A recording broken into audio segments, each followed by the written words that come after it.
Daily PCS GK में आप सभी का स्वागत है और आज है 13 फरवरी 2024। तो जैसा कि आप सभी जानते हैं तो हम अपने डेली पीसीएस जीके के प्रोग्राम में शुरुआत करते हैं पहले कल के एक अभ्यास प्रश्न से जिसका उत्तर आप सभी को देना था। तो उसी का उत्तर मैं पहले बताऊंगा, उसके बाद हम आज के अभ्यास प्रश्न करेंगे और उसके बाद जो है इसमें आगे आपके लिए एक अभ्यास प्रश्न भी होगा। तो आपको वीडियो को आखिर तक देखना है और ये सभी जो क्वेश्चन हैं ये आपके आने वाले एग्जाम्स के लिए बहुत ही महत्वपूर्ण होने वाले हैं और आपको इनको अच्छे से तैयार कर लेना है ताकि आपको आने वाले एग्जाम्स में जो है अच्छा करने में मदद हो। तो देखें, जो कल का अभ्यास प्रश्न था वो था बैंक के लेन देन में पिन पिन का अभिप्राय क्या है, यानी पिन का फुल फॉर्म क्या होता है। तो इस प्रश्न का सही उत्तर था option C, personal identification number. PIN का जो है क्या होता है full form, personal identification number. तो आपके सभी एटीएम का एक पिन होता है, तो वही जो है क्या फुल फॉर्म क्या होता है उसका, पर्सनल आइडेंटिफिकेशन नंबर। तो ये आप याद रखेंगे, ठीक है। 4 अंकों का एटीएम का जो पिन आप बनाते हैं तो वही आपका पर्सनल आइडेंटिफिकेशन नंबर है। तो आज के प्रश्न देखते हैं। तो आज का हमारा पहला प्रश्न है, राष्ट्रीय कृमि मुक्ति दिवस ये कब मनाया जाता है। तो ऑप्शन है 8 फरवरी, 10 फरवरी, 9 फरवरी या इनमें से कोई नहीं। तो इस प्रश्न का सही उत्तर होगा 10 फरवरी।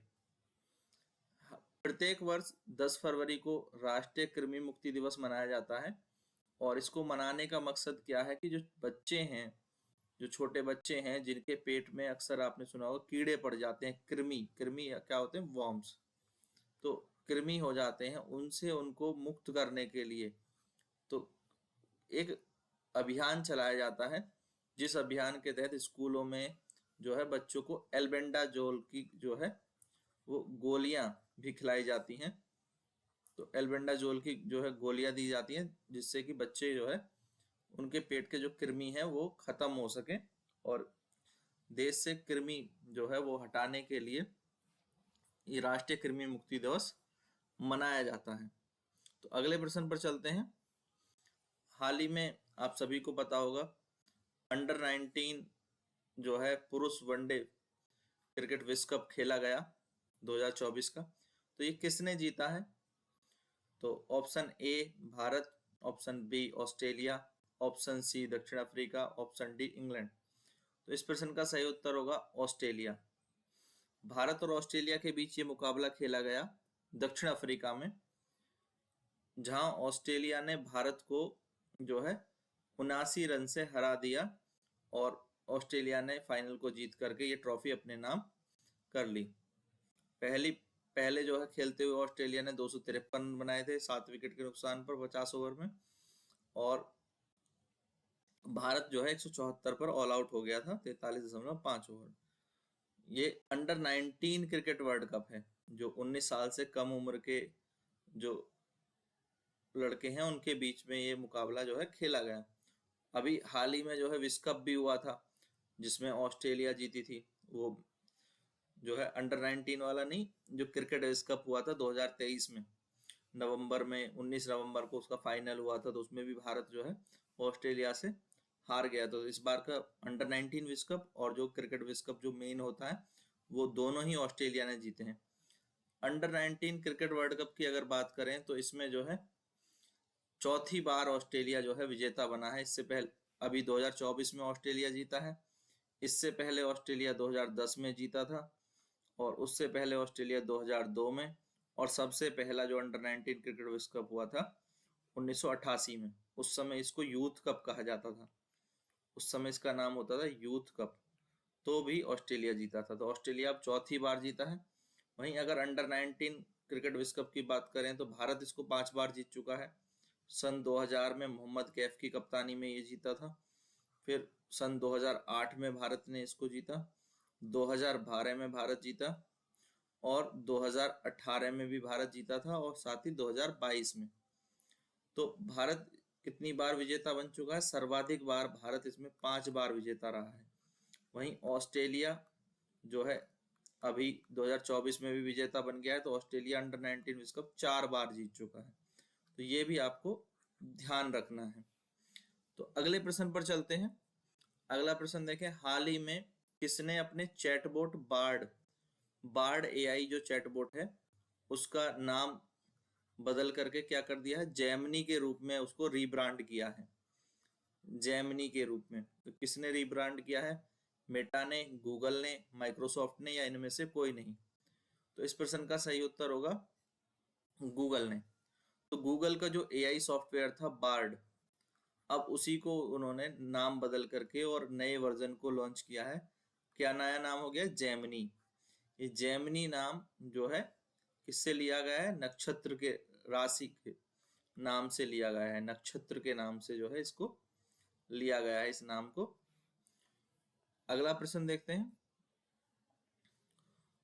उत्तर प्रदेश वैश्विक निवेशक शिखर सम्मेलन 2023 पिछले साल जो है ग्लोबल इन्वेस्टर समिट हुआ था यूपी में, जो काफी चर्चा में रहा था। और ये प्रश्न बहुत महत्वपूर्ण है क्योंकि हम पीसीएस के इम्पोर्टेंट क्वेश्चंस देख रहे हैं, तो इस तरह के क्वेश्चन करना आपके लिए बहुत जरूरी है। इसमें दो कथन है, शिखर सम्मेलन लखनऊ में हुआ था।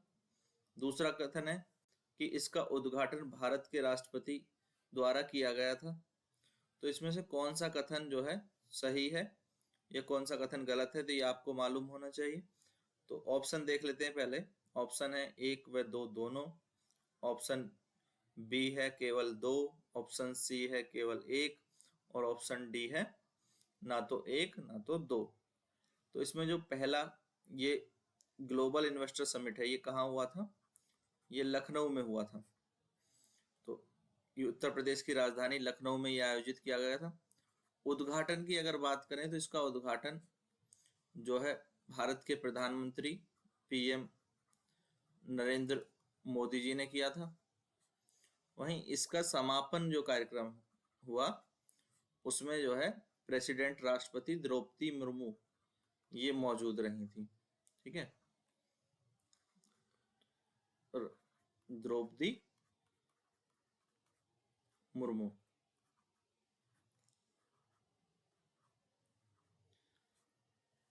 तो इसका मतलब यहाँ पर जो दूसरा कथन दिया गया है, शिखर सम्मेलन का उद्घाटन भारत के राष्ट्रपति द्वारा किया गया, ये कथन हमारा गलत हो जाता है। केवल एक सही है, तो हम कह देंगे केवल एक सही है।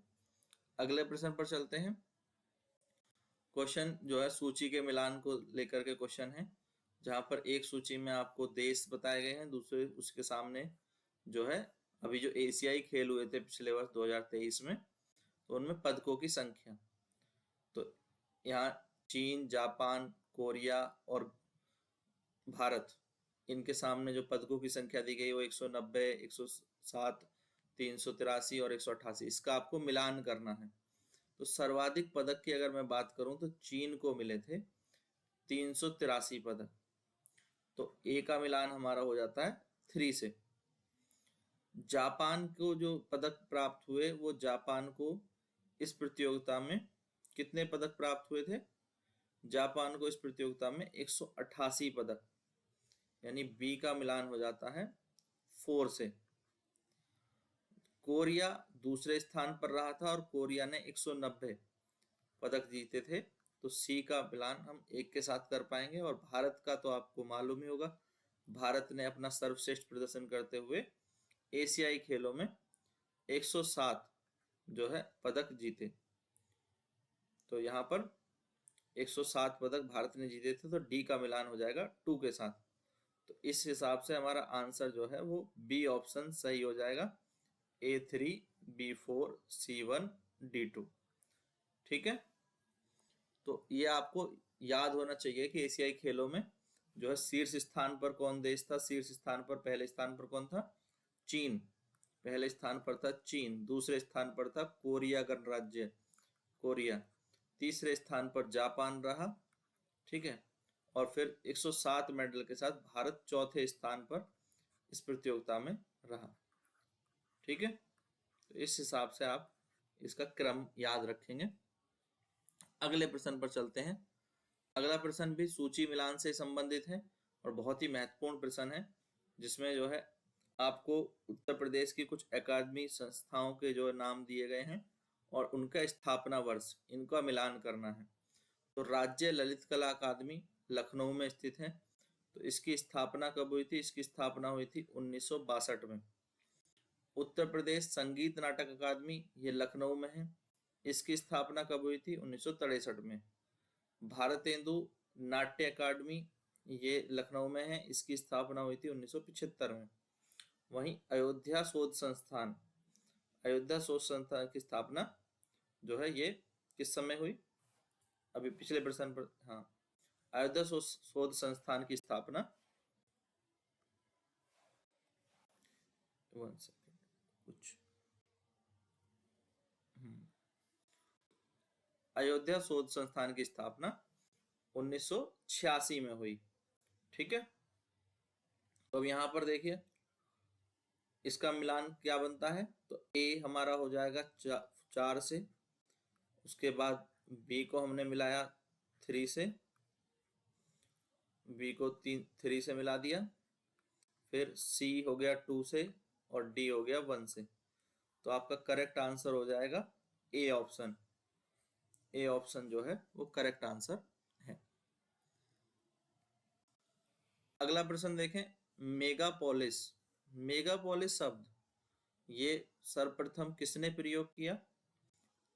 तो इसका सही उत्तर क्या होगा? Gene Gottmann. जीन गॉटमैन ने मेगापोलिस शब्द का सबसे पहले प्रयोग किया 1957 में, यानी 1960 के दशक में। जीन गॉटमैन ने बड़े महानगरों के लिए, जो बड़े महानगर होते हैं, बड़े सिटीज होते हैं, विशाल जो है मेगा सिटीज के लिए ये शब्द को प्रयोग किया।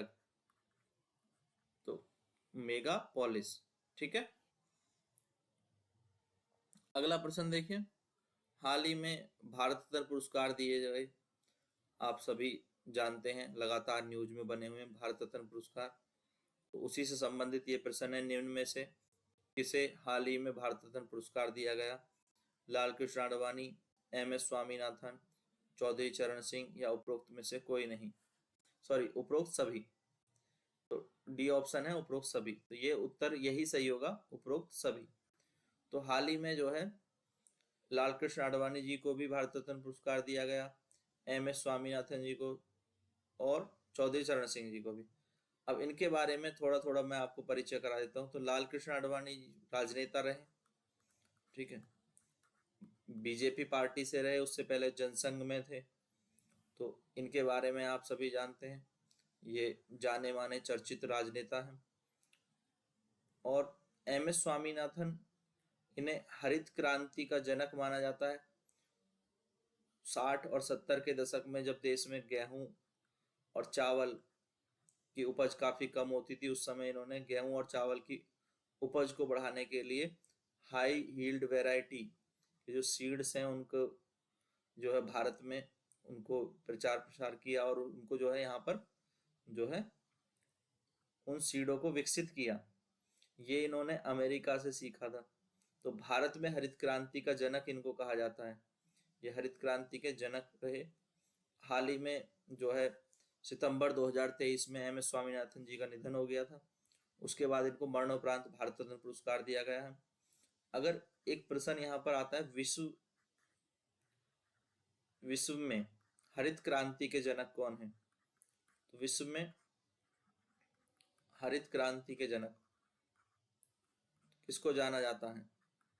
तो ये जाना जाता है नॉर्मन बरलॉग को। नॉर्मन बरलॉग 1960 के दौर में, यानी 60 के दशक में इन्होंने अमेरिका के अंदर जो है ये हरित क्रांति को जन्म दिया और जो है गेहूं और धान की खेती को जो है एक नेक्स्ट लेवल पर उसके उत्पादन को बढ़ाया। एक बड़ी प्रसिद्ध कहानी जुड़ी हुई है, मैं यहाँ आपको बता देता हूँ शॉर्ट में। तो नॉर्मन बरलॉग जो है अमेरिका के थे और उस समय अमेरिका में जो है अच्छी खासी मात्रा में जो है गेहूं का उत्पादन होता था, यानी अमेरिका इतना सक्षम था कि वो और देशों को जो है गेहूं वो निर्यात करने की स्थिति में था। परंतु जो मेक्सिको देश है, वहां पर जो है भुखमरी के हालात थे, और अमेरिका और मेक्सिको जो है आपस में जो है उनके संबंध अच्छे नहीं थे। अभी भी फिलहाल में भी नहीं है, और पहले भी मेक्सिको और अमेरिका के संबंध अच्छे नहीं थे। तो अमेरिका ने जो है अपना गेहूं जो है वो निर्यात मेक्सिको को ना करने का फैसला किया, और जो उनका अतिरिक्त उत्पादन था उसको भी ऐसा कहा जाता है कि समुद्र में फेंकवा दिया, परंतु मेक्सिको को नहीं दिया गया।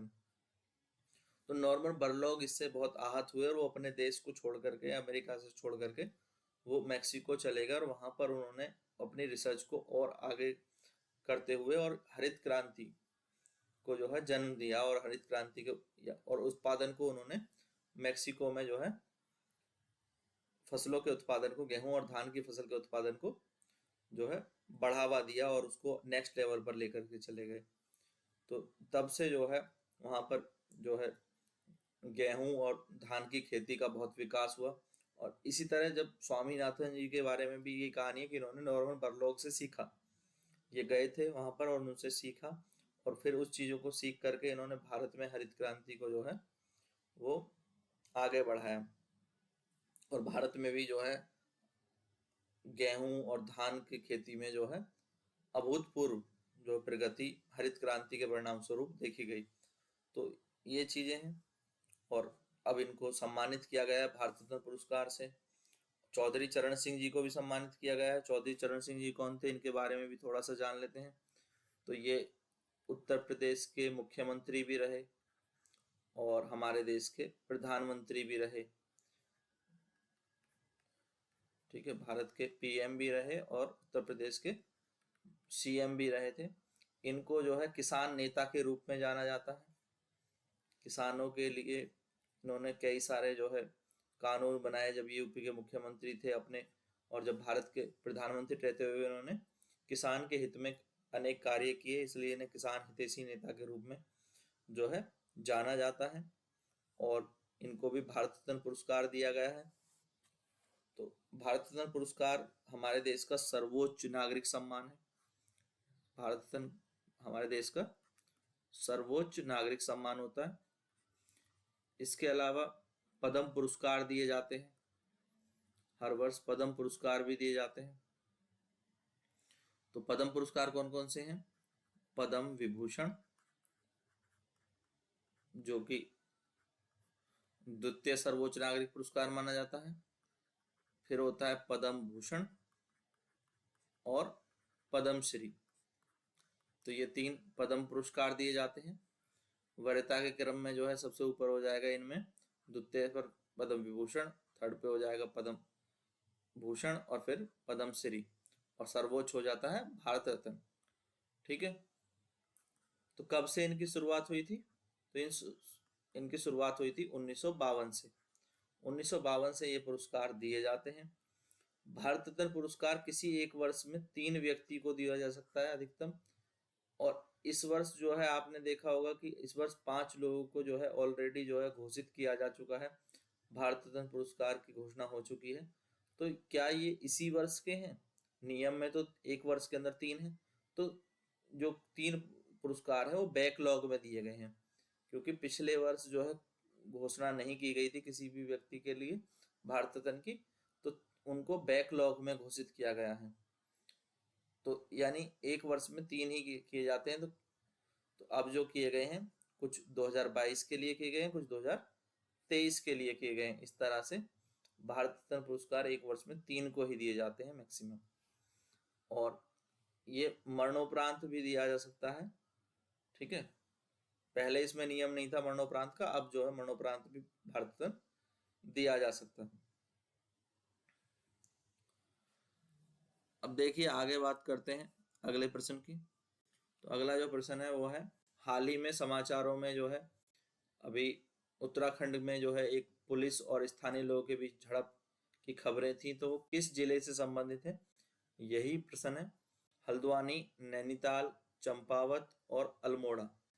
तो इस प्रश्न का सही उत्तर होगा हल्द्वानी। अब इस प्रश्न को हमने क्यों रखा है? तो इसके प्रश्न का मेन कारण तो यह है कि हम थोड़ा सा उत्तराखंड के बारे में भी जान लें। और ये जो झड़प हुई हल्द्वानी के जो है वन भलपुरा इलाके में हुई, जिसके बाद जो है वहाँ कर्फ्यू लगा दिया गया और शूट साइट के भी ऑर्डर दिए गए। कारण ये बताया जा रहा है कि अवैध मदरसे को ध्वस्त करने के लिए जो है प्रशासन की टीमें गई थी और वहां पर ये हिंसक झड़प हो गई। तो ये तो घटना हो गई। हम इससे थोड़ा सा उत्तराखंड के बारे में जान लेते हैं। तो उत्तराखंड में जो है, यहाँ आप देख पा रहे हैं 13 जिले हैं। उत्तराखंड में कितने जिले हैं? 13 जिले हैं। तो इसको हम 3 मंडल में बांट लेते हैं, गढ़वाल, गरसेन और कुमाऊं रीजन। तो 3 रीजन में देखें तो कुमाऊं रीजन में जो है 4 जिले हैं, नैनीताल, चंपावत, उधम सिंह नगर और पिथौरागढ़। फिर गरसेन में जो जिले आते हैं वहां भी 4 जिले हैं, रुद्रप्रयाग, चमोली, बागेश्वर और अल्मोड़ा। वहीं सबसे ज्यादा जिले जो हैं वो गढ़वाल रीजन में, यानी 5 जिले हैं, हरिद्वार, पौड़ी गढ़वाल, टिहरी गढ़वाल, उत्तरकाशी और देहरादून। तो कुल कितने जिले हैं? 13 जिले। मंडल कितने हैं? 3। कौन कौन से? गढ़वाल, कुमाऊं और गरसेन, गौरसेन। राजधानी कहाँ है? देहरादून में है। ठीक है। अभी वर्तमान में मुख्यमंत्री कौन है? पुष्कर सिंह धामी है। राज्यपाल जो है लेफ्टिनेंट जनरल गुरमीत सिंह है। तो ये उत्तराखंड के बारे में एक हमारा परिचय हो गया। अगला प्रश्न देखें। तो ये प्रश्न जो है स्टैटिक से है। प्रधानमंत्री आवास योजना। प्रधानमंत्री आवास योजना का मुख्य उद्देश्य क्या है? तो ए ऑप्शन है शौचालय निर्माण के लिए परिवारों को वित्तीय सहायता करना। बी है शहरी क्षेत्र में खुले में शौच को खत्म करना। सी है शहरी गरीबों के लिए किफायती घर बनाना। और डी है ग्रामीण भारत में सीवेज प्रणाली में सुधार करना। तो सही उत्तर हो जाएगा सी ऑप्शन। इसका जो मुख्य लक्ष्य है पीएम आवास योजना का, वो जो है किफायती आवास का निर्माण करना है, शहरों में भी और ग्रामीण में भी। तो ये 2 भाग में ये योजना चलती है। देखो अभी मैं बता देता हूँ। तो ये योजना जो है इसका लक्ष्य है 2024 तक 2 करोड़ यानी 20 मिलियन 2 करोड़ लोगों को घर उपलब्ध कराना। ये इस योजना का मुख्य लक्ष्य है, प्रधानमंत्री आवास योजना PMAY। इसके 2 बुनियादी घटक हैं। एक है पीएम आवास योजना शहरी और दूसरी है पीएम आवास योजना ग्रामीण।